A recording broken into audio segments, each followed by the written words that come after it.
I'm holding my acceptance letter to Northwestern University, full academic scholarship, early admission to their competitive journalism program, and my parents are in the driveway, putting a giant red bow on a brand new Honda Civic. For my sister, who just got her driver's license, at 19, after failing the test 3 times. My mom sees me standing at the window and waves excitedly. "Come out here! We have a surprise!" I walk outside slowly, acceptance letter still in my hand, thinking maybe I misunderstood. Maybe this is somehow for me. Maybe they're about to say congratulations. "Isn't it perfect?" my dad says, beaming at my sister Stephanie as she screams and jumps up and down. "We know you've been wanting your own car, sweetie." Stephanie throws her arms around both of them. "This is the best day of my life. Thank you." I'm standing there holding proof that I'm going to one of the best universities in the country, full ride, and they're celebrating Stephanie finally passing her driver's test. "That's great," I say. My voice sounds far away. "Congratulations, Steph." My mom finally notices the paper in my hand. "What's that?" "My acceptance letter," I say. "From Northwestern, full scholarship." "Oh," my mom's face brightens. "That's wonderful, honey. We'll celebrate later. Right now, we're doing Stephanie's car reveal. We've been planning this for weeks. Weeks. They'd been planning Stephanie's car surprise for weeks. The same weeks I'd been checking my email obsessively, waiting to hear if I'd gotten into my dream school. I went back inside, closed my bedroom door, and made a decision that would change everything. My name is Natalie. I'm 18 years old, and I just got accepted to Northwestern University on a full academic scholarship after 4 years of straight A's, AP classes, debate team, newspaper editor, and volunteer work that totaled over 300 hours. My sister Stephanie is 19, failed senior year and had to repeat it, works part-time at a nail salon, and just got a $23,000 car for passing her driver's test on the 4th try. And this isn't an anomaly. This is the pattern. This is exactly who my parents are and exactly who they've always been. Let me take you back, because that moment in the driveway, that car with the red bow, it was just the most visible representation of 18 years of being second place in a family that only had room for one winner. Stephanie is 16 months older than me. We're Irish twins, they call it, though we couldn't be more different. Stephanie struggled with everything: school, sports, friends, basic life skills. I excelled at everything I touched. But in my family, struggle got attention, and excellence got ignored. When we were kids, Stephanie had trouble reading. My parents hired tutors, bought special books, spent hours every night helping her sound out words. I taught myself to read at 4 years old. Nobody noticed until my kindergarten teacher called home concerned that I was too advanced for the curriculum. "That's nice," my mom had said. "Stephanie's really making progress with her reading too." Stephanie got praise for improvement. I got silence for achievement. In middle school, Stephanie barely passed her classes. My parents attended every parent-teacher conference, fought for extra credit opportunities, paid for private tutoring in multiple subjects. I made honor roll every semester.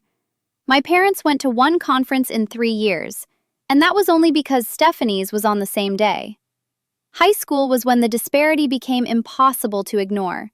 Stephanie struggled academically, socially, emotionally. Everything was hard for her. My parents responded by lowering expectations and increasing support. She got C's and D's. They celebrated when she pulled up to a B-. She quit 3 sports in 2 years because she wasn't feeling it. They paid the registration fees for all of them without complaint. She had friendship drama constantly. My parents would spend hours talking her through it, buying her things to cheer her up, letting her skip school when she was too stressed. I maintained a 4.2 GPA while taking the hardest classes offered. I was editor of the school newspaper, captain of the debate team, president of the volunteer club. I got into National Honor Society. I won a regional journalism award.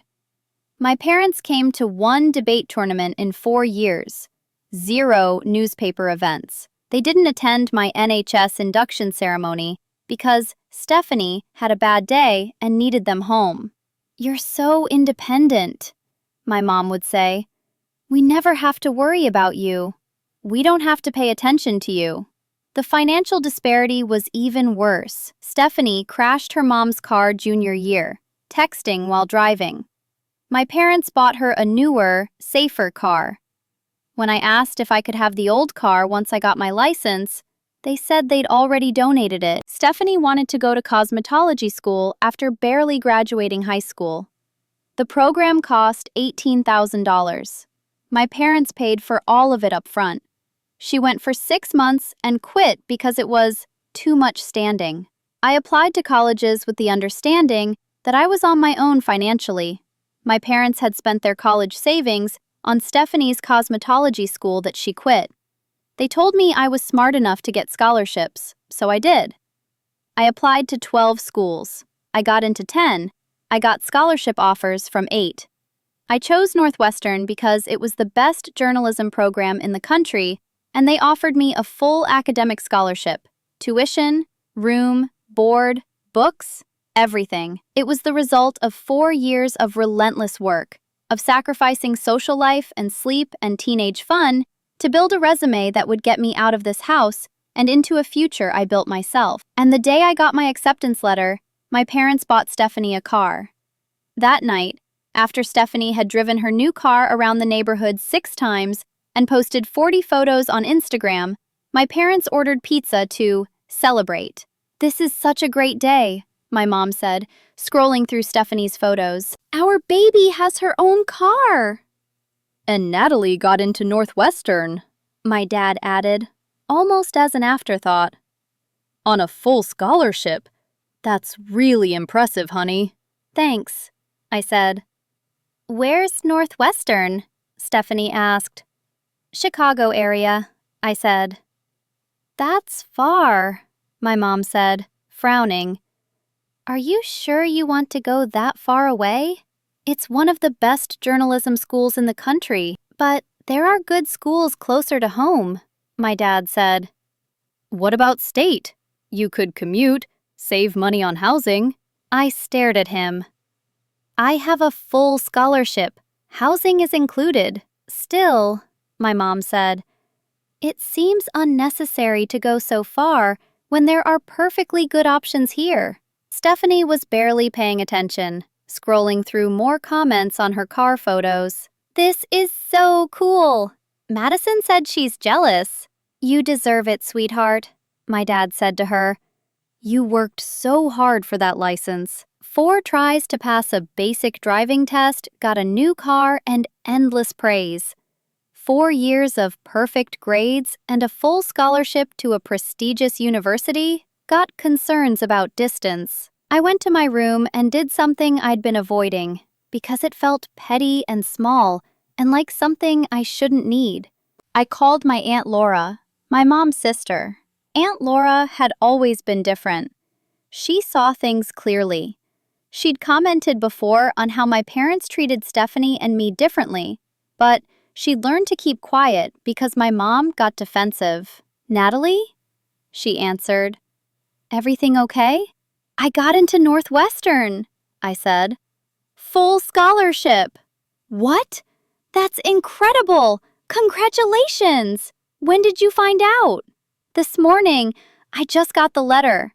And let me guess, your parents aren't celebrating properly." I started crying. They bought Stephanie a car. Today. A brand new car. For passing her driver's test. They've been planning it for weeks, and they never mentioned it. "Oh, honey," Aunt Laura said softly. "I'm so sorry. They want me to go to state and commute instead of Northwestern because Chicago is too far." "Of course they do," she said, and I could hear anger in her voice. "Because if you leave, who's going to be the responsible one while they focus on Stephanie. That thought hadn't occurred to me, but she was right. I did everything at home. I cooked meals when my parents were too stressed, dealing with Stephanie's latest crisis. I kept the house organized. I handled things without being asked, because asking meant interrupting whatever Stephanie needed. I'm going to Northwestern, I said. I don't care what they want. Good, Aunt Laura said firmly. You absolutely should go. You earned it. And Natalie, I'm proud of you. So incredibly proud. I cried harder because I couldn't remember the last time anyone in my family had said they were proud of me. Listen, Aunt Laura continued, I want to do something. I know your scholarship covers tuition and housing, but you'll need spending money, books, a laptop, things like that. I'd like to help. Aunt Laura, you don't have to. I want to. I've watched your parents ignore your achievements for 18 years. I'm not going to do the same. You're an incredible young woman, and you deserve support.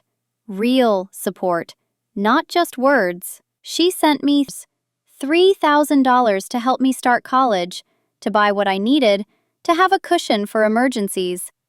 I cried again, but different tears. Grateful tears. My parents' reaction when I told them I was definitely attending Northwestern was predictable. It's so far, my mom said. You'll be all alone there, my dad added. Maybe Stephanie could go with you, my mom suggested. She could get a job there? You could be roommates. No, I said firmly. I'm going alone. This is my achievement, my scholarship, my future. My mom looked hurt. We're just trying to help. We worry about you. You've never worried about me before, I said. I've been managing myself since middle school. I'll be fine. The months before college were tense. My parents kept suggesting I reconsider. Stephanie kept asking if she could come visit all the time because Chicago seemed fun. I kept packing, planning, preparing to leave. Aunt Laura helped me shop for dorm supplies. She took me to lunch and let me talk about everything I was excited for. She bought me a new laptop for school. She treated my college acceptance like the achievement it was. My parents attended Stephanie's nail salon's employee appreciation night and came home with stories about how wonderful Stephanie was at her job. They didn't ask about my college prep once. 2 weeks before I was supposed to leave, my mom sat me down. Your father and I have been talking, she said. We're concerned about you going so far away, especially when you don't have to. We think it would be better if you stayed local. I have a full scholarship to Northwestern, I said slowly. Why would I turn that down? You could get scholarships closer to home too, she argued. And think about Stephanie. She's going to miss you so much. Stephanie will be fine, I said. She needs you here. You're her sister. And there it was, the real reason. They needed me to stay because I was useful. I kept the house running. I was the safety net when Stephanie fell apart. I was the responsible one who never caused problems. I'm going to Northwestern, I said. This conversation is over. My mom's face hardened. Fine, but don't expect us to help you if you're going to be selfish about this. I've never expected you to help me, I said quietly. You've made it very clear where your priorities are. I left for Northwestern on a Saturday in late August. Aunt Laura drove me. My parents said they couldn't take the day off work. Stephanie was sleeping in. She'd been out late the night before. I loaded my car, Aunt Laura's old car that she'd given me because she was buying a new one, with everything I owned that mattered. Clothes, books, my laptop, supplies for my dorm room. As we pulled away, I looked back at the house. I'd lived there for 18 years, and I felt nothing but relief to be leaving. Northwestern was everything I'd hoped for and more. The journalism program was rigorous and exciting. My professors were accomplished and encouraging. My classmates were brilliant and driven. I made friends quickly, people who actually cared about my achievements, who celebrated my successes, who saw me. I called home once a week because it seemed like the thing to do. The conversations were brief and superficial. How are classes? Fine. How's the weather? Cold. How's Stephanie? Great. She got promoted at the salon. Always Stephanie. Always her achievements, her life, her updates. I learned to keep my own news to myself. Thanksgiving, I didn't go home. I told my parents I had too much work, which was partially true. Mostly, I didn't want to spend 4 days being invisible while Stephanie got all the attention. Aunt Laura came to visit me instead. We had Thanksgiving dinner at a restaurant near campus. She asked about my classes, my articles for the school paper, my professors. She listened to every word, asked follow-up questions, treated me like I mattered. Your parents called me, she said over dessert. They said you've been distant. I call every week, I said. They meant emotionally distant. They're hurt that you didn't come home for Thanksgiving. I set down my fork. Did they mention why I might feel distant? Did they mention the car they bought Stephanie the day I got my acceptance letter? Did they mention trying to convince me not to come here? I brought up the car, Aunt Laura said. Your mother said I was making too big a deal out of it, that Stephanie needed a car and you didn't. I needed support, I said. I needed them to be proud of me. I needed them to celebrate my achievement instead of acting like it was an inconvenience. I know, sweetheart. They're wrong. They've always been wrong about how they treat you two. I told her about my classes, about a story I'd written that my professor had praised, about an internship I was applying for. She listened to all of it, proud and engaged. Before she left, she handed me an envelope. What's this? I asked. Just a little something for the semester, for books or food or whatever you need. Inside was a check for $1,000. Aunt Laura, this is too much. It's not nearly enough, she said. But it's what I can do. Your parents should be helping you. Since they're not, I will. I hugged her tight. Thank you for everything, for seeing me. You're easy to see, she said. You're remarkable. Don't ever forget that. Christmas break, I went home because Aunt Laura convinced me that completely cutting off my parents wasn't healthy. They're flawed people, she said, but they're still your parents. Give them a chance to do better. I arrived home to find Stephanie's car in the driveway with a new dent in the front bumper. What happened to the car? I asked. Oh, Stephanie had a little accident, my mom said dismissively. Hit a mailbox, but she's fine. That's what matters. Is the car okay? We're getting it fixed next week. Insurance is covering most of it. Stephanie appeared from upstairs. Nat, you're home! Oh my God, I have so much to tell you. She proceeded to talk for 2 hours straight about her life. Work drama, friend drama, relationship drama. I sat there, half listening, jet-lagged, and wondering why I'd come home. My parents asked me exactly 3 questions about college over the 5 days I was there. Are you keeping your grades up? Made any friends? When are you coming home for good? That last question came from my dad on Christmas Day. I'm not, I said. After graduation, I'll be looking for jobs in Chicago or New York, wherever the best journalism opportunities are. But we thought you'd come back here, my mom said. Get a job at the local paper, live at home for a while, save money. Why would I do that? I asked. I'm going to one of the best journalism schools in the country. I'm not going to throw that away to work at a local paper. There's nothing wrong with the local paper, my dad said, defensive. There's nothing wrong with having bigger ambitions either, I shot back. You've always been so focused on yourself, my mom said. Stephanie would never just abandon her family like this. Stephanie has never had to, I said quietly. Everything she's ever needed has been handed to her, including a car, on my achievement day. My mom's face tightened.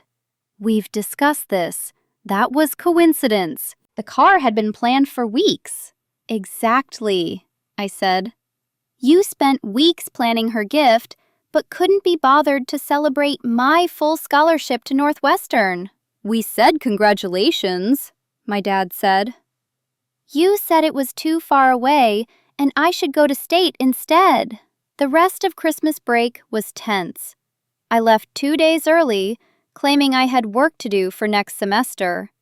Really, I just couldn't stand being in that house anymore, watching my parents dote on Stephanie while treating me like an afterthought. I threw myself into work. I joined the investigative journalism team.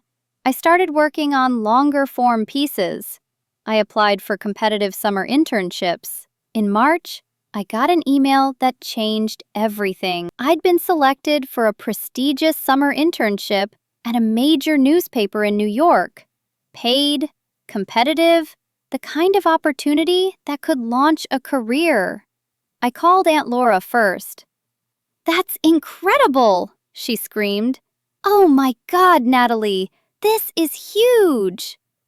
"I know," I said, grinning so wide my face hurt. "I can't believe it." "I'm so proud of you. When do you start?" "End of May. It's 3 months. Runs through August. This is going to be amazing for you. Have you told your parents?" "Not yet," I admitted. "I'm working up to it." "They should be thrilled," she said. But we both knew they wouldn't be. I called my parents that night. Put it on speaker so I wouldn't lose my nerve. "Hi, honey," my mom answered. "Everything okay?" "Yeah, I just wanted to tell you some news. I got a summer internship in New York at a major newspaper. It's really competitive. They only take 10 interns nationwide." "Oh," my mom said. "That's nice. But what about coming home for the summer? We were hoping you'd be here, maybe get a summer job locally." "This is better than any local job," I said. "This is a career opportunity." "But New York is so far," my dad chimed in. "And expensive. How are you going to afford it?" "It's paid," I said. $15 an hour plus housing stipend. "Still seems risky," my mom said. "What if it doesn't work out?" I felt something inside me crack. Why would it not work out? "Why are you assuming I'll fail?" "We're not assuming that," my dad said quickly. "We're just concerned. You're so young to be in a city like New York." "I'm 19, I said. "The same age Stephanie was when you bought her a car for passing a driver's test." Silence. "That's different," my mom said finally. "How?" I demanded. "How is buying Stephanie a $23,000 car for a basic life skill different from supporting my career opportunity at a prestigious newspaper?" "You don't need our support," my dad said. "You just said it's paid." "I need you to be proud of me," I said. My voice cracked. "Just once, I need you to be excited about something I've achieved instead of pointing out the problems. We are proud." "No, you're not," I interrupted. "You've never been proud. Or if you are, you've never shown it. Every achievement I've ever had has been met with concern, or dismissal, or redirection to Stephanie. I got into Northwestern on a full scholarship, and you bought her a car. I got a competitive internship, and you're worried about the logistics." "Natalie, you're being dramatic," my mom said. "I'm being honest," I said. "For the first time in my life, I'm being completely honest about how you've made me feel, my entire life." I hung up, turned off my phone, and cried for an hour. The next day, Aunt Laura called my dorm room. "Your mom called me," she said. "She's upset." "Good," I said. She should be. She says you accused them of favoritism. I stated facts, I corrected. They bought Stephanie a car on my Northwestern acceptance day. That's not accusation, that's observation. Aunt Laura sighed. You're right. You know you're right. I'm not calling to tell you otherwise.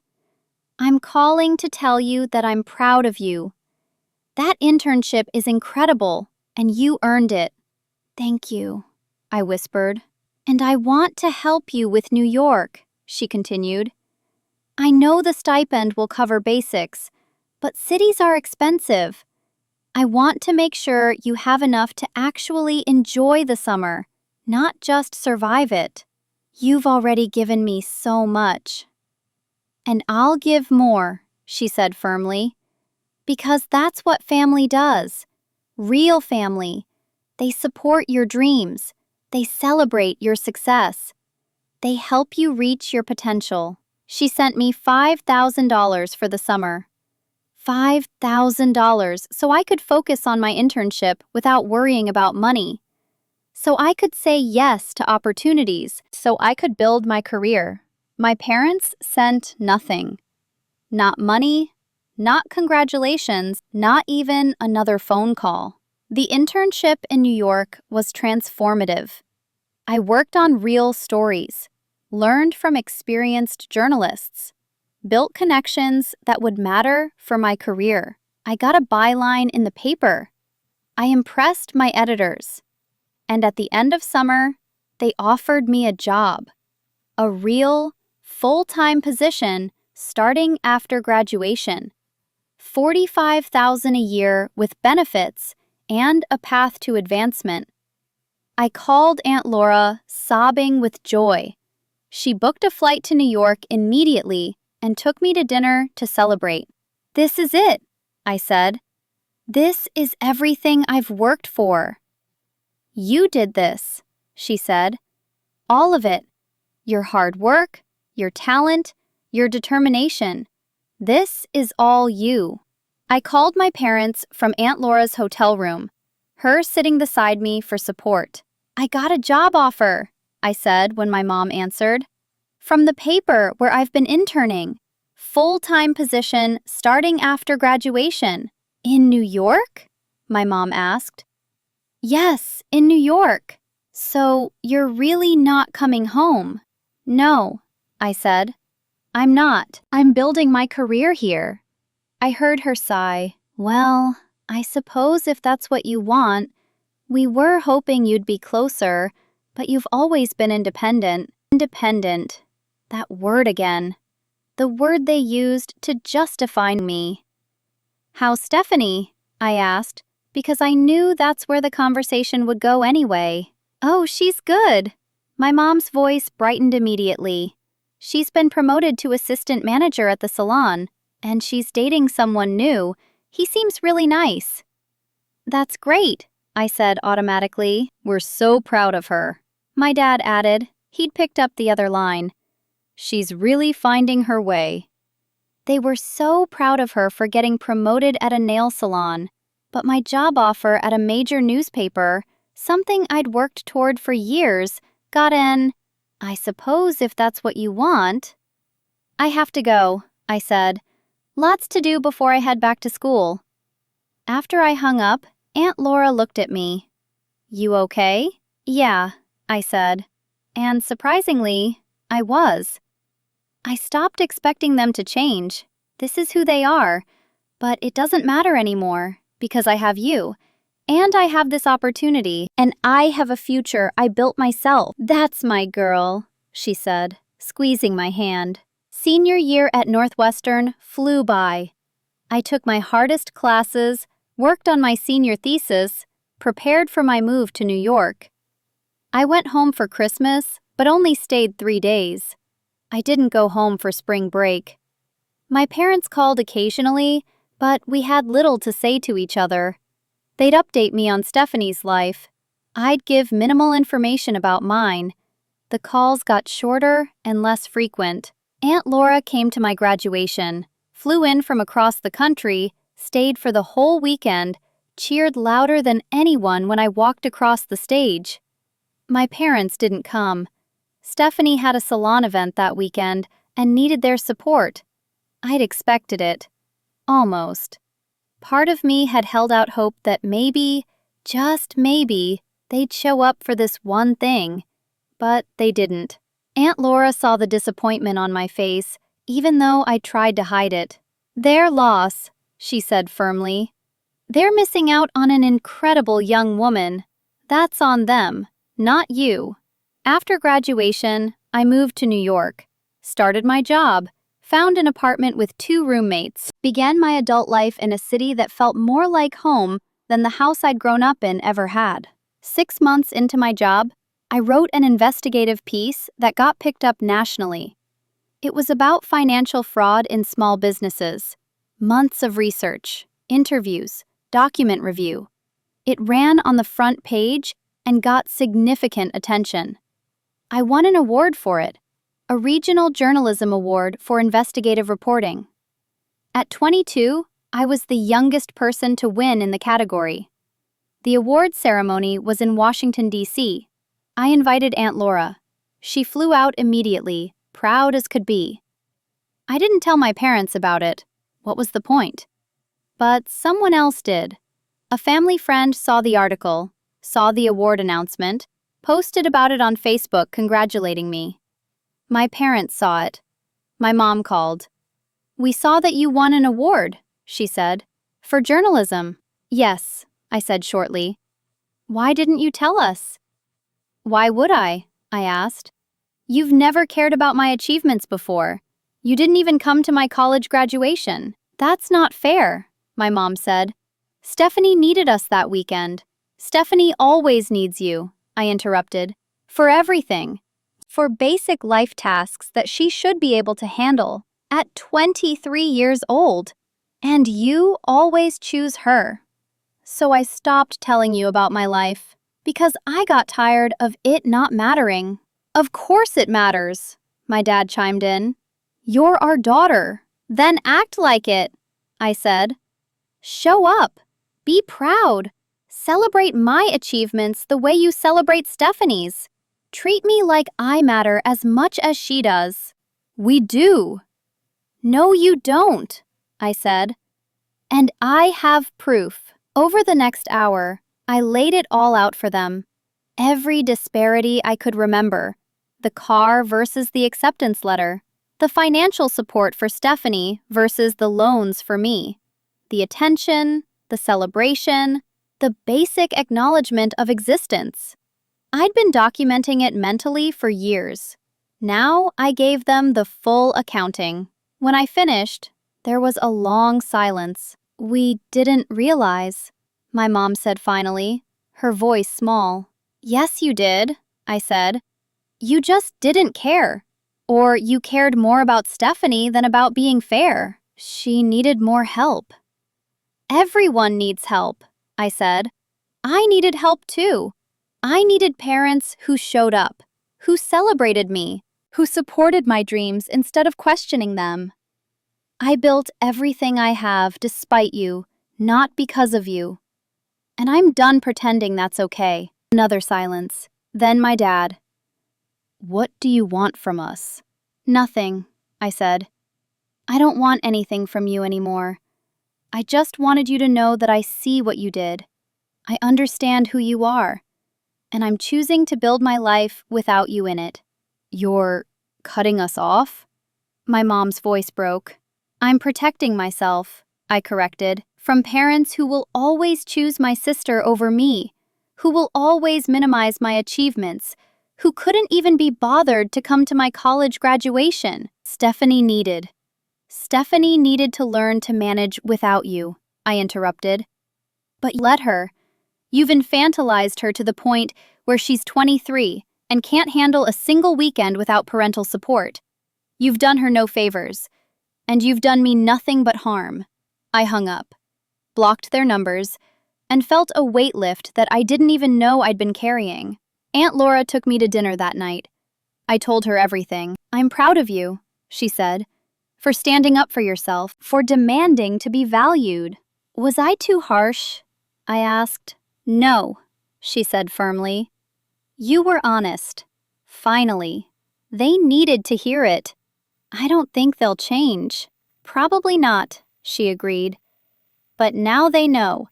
They can't pretend anymore. They can't claim they didn't know how you felt. That was 2 years ago. I'm 24 now. Still in New York, still at the paper, promoted twice. I'm doing work I love, building a career I'm proud of, surrounded by people who actually value me. Aunt Laura and I talk every week. She visits often. She's walked me through career decisions, relationship dramas, life challenges. She's been more of a parent than my actual parents ever were. I haven't spoken to my parents since that phone call. They've tried reaching out through other family members. Aunt Laura says they ask about me, claim they want to reconcile. But they haven't apologized. They haven't acknowledged what they did. They've just expressed hurt that I cut them off, like they're the victims in this story. Stephanie reached out once, through email, said she didn't understand why I was being so dramatic, that Mom and Dad love us both, that I was tearing the family apart over nothing. I didn't respond. What would I say? That her entire life has been built on parental favoritism she refuses to acknowledge? That she got a car on my achievement day and still doesn't see why that was hurtful? She's not the villain in this story, but she's not innocent either. She benefited from the disparity and never questioned it. Last month, I won another award. A National Journalism Award for a series I'd worked on all year. Big deal. Career-changing.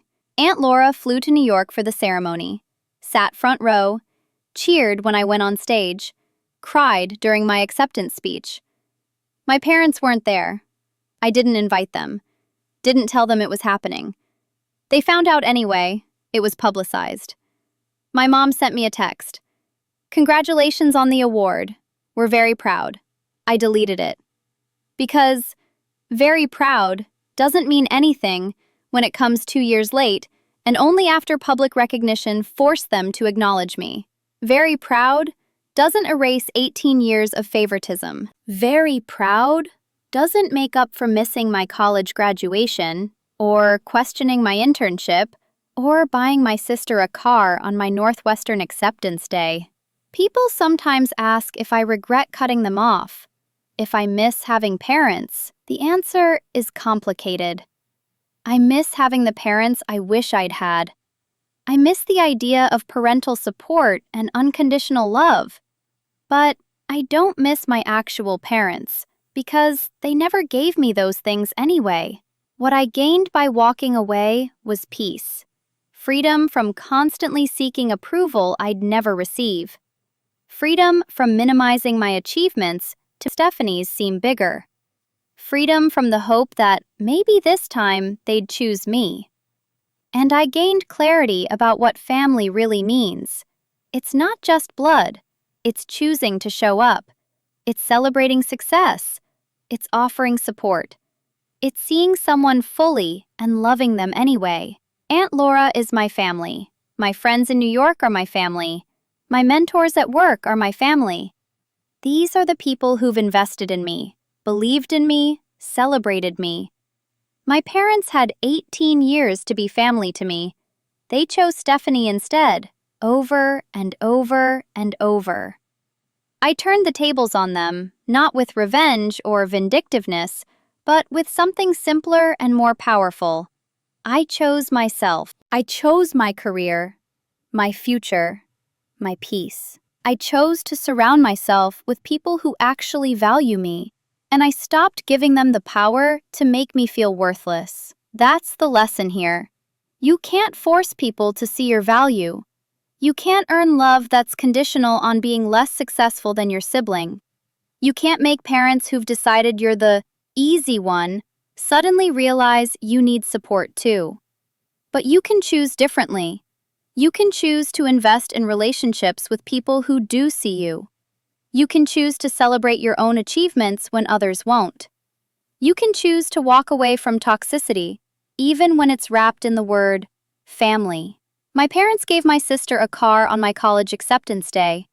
They chose her over me for 18 years.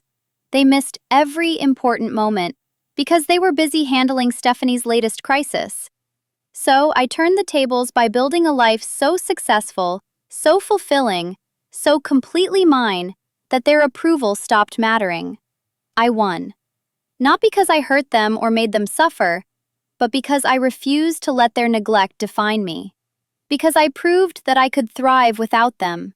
Because I surrounded myself with real family, the kind that shows up, that celebrates, that cares. And that's the best revenge of all. Living well, succeeding spectacularly, being genuinely happy without them. They can keep their favoritism, and their excuses, and their inability to see what they lost. I have a career I love, people who love me, and a future that's entirely my own. I turn the tables by building a table they're not invited to sit at anymore. And honestly, that table is better without them.